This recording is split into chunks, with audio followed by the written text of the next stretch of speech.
Je l'assume amplement.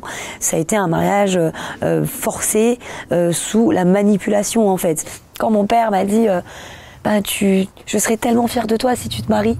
Je serais tellement, tu seras la meilleure de mes filles. Tu vas remonter l'honneur de la famille. J'ai dit ok, allez on y va. Mais bien sûr papa, mais je ferai tout pour toi moi.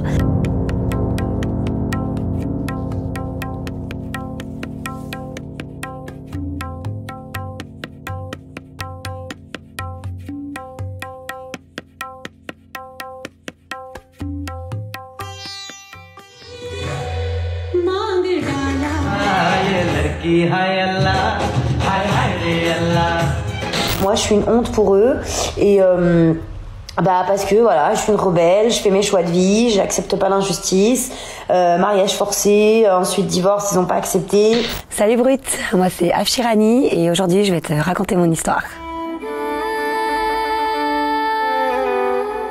Mes parents sont originaires du Pakistan. Plus exactement, je suis née dans un petit village qui s'appelle Kunja. Je suis arrivée en France quand j'avais 8 mois. Mes parents ont quitté le pays et du coup après je suis restée en France, j'ai grandi en France et j'ai développé en fait une autre culture à travers la culture française. À l'école je me sentais bien. À l'école c'était un peu mon échappatoire. Ça se passait pas très bien à la maison et ce qui fait que en fait quand j'allais à l'école, j'avais besoin de rigoler, j'avais besoin de sourire, j'avais besoin de courir de partout. En fait, on a grandi avec uniquement la culture pakistanaise, c'est-à-dire ma maman, mes parents ne parlaient pas du tout français à la maison, on parlait tous ourdou, punjabi, ce qui fait que même au niveau de la nourriture, ma maman ne cuisinait absolument jamais une cuisine française, elle ne connaissait pas, elle ne savait pas, donc du coup vraiment on est totalement, en fait, tu franchissais le seuil de la porte et tu te retrouvais au Pakistan.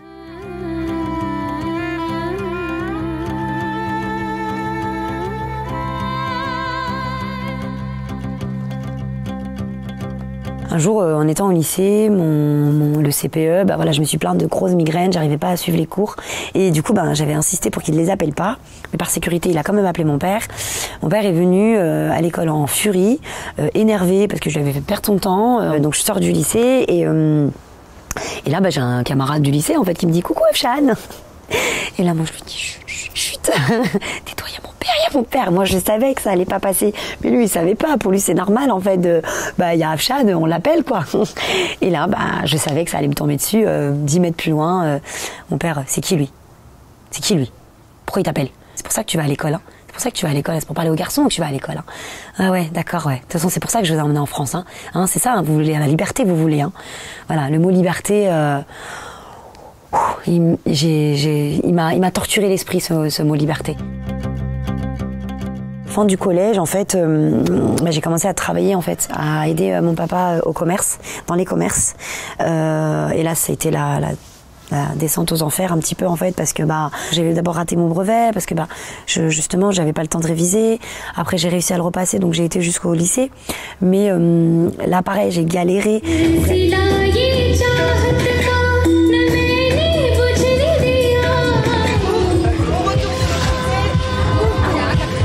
Jusqu'à aujourd'hui, ils n'ont jamais accepté la danse. Ça a toujours été une honte auprès de mes parents, auprès de mon père et de ma mère et de mes frères et sœurs, quoi.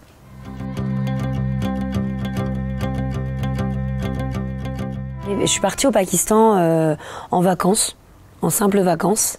Arrivée là-bas, mes tantes du côté de mon père ont été envoyées en mission. Elles te manipulent d'une certaine manière pour que tu arrives à dire oui, en fait.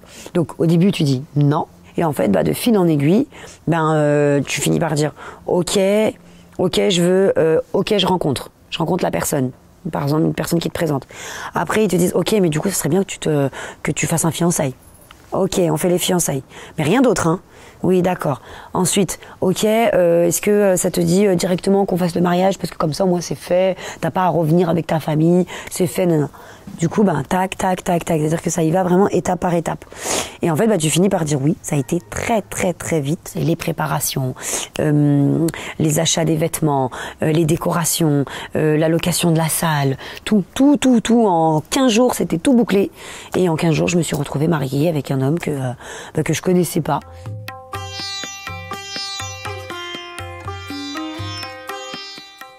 Il a fait du chantage et il m'a dit bah moi écoute, je sais pas qui t'étais avant le mariage, je te connais pas, je sais pas quel genre de fille t'étais avant le mariage, donc moi la prochaine fois que tu viendras là, tu vas me jurer sur le Coran que t'as pas fait ci, t'as pas fait ça, t'as pas... Ouh là là, alors là moi j'ai la mentalité française, ma force européenne qui est ressortie. Je lui dis écoute, ça c'est peut-être au Pakistan, en tout cas moi je ne vais pas prôner cette mentalité là, en France c'est pas comme ça, donc next.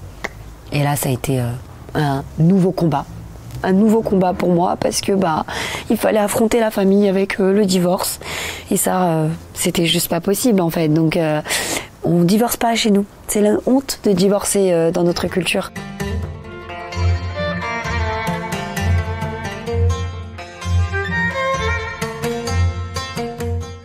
Regarde, je suis mariée depuis novembre. Mes parents m'ont mariée à 17 ans en me manipulant comme tu l'avais raconté dans ton histoire. Ils me parlaient de l'honneur de la famille. Le pire, c'est qu'ils m'ont mariée à mon cousin. Tu vois, en fait, ils font beaucoup ça aussi. Ils nous marient à nos propres cousins, des fois. Des gens avec qui on a grandi, en fait. Tu vois, moi, je veux être cette force auprès de ces personnes-là en leur disant « Ce n'est pas normal. Vous n'avez pas l'obligation de dire oui. » Vous avez le droit de dire non. Et ce n'est pas parce que vous allez dire non que vous allez être des mauvais enfants, que vous allez manquer de respect à vos parents. Pas du tout. Vous allez vous manquer de respect à vous-même si vous dites oui, d'accord, je finis par me marier.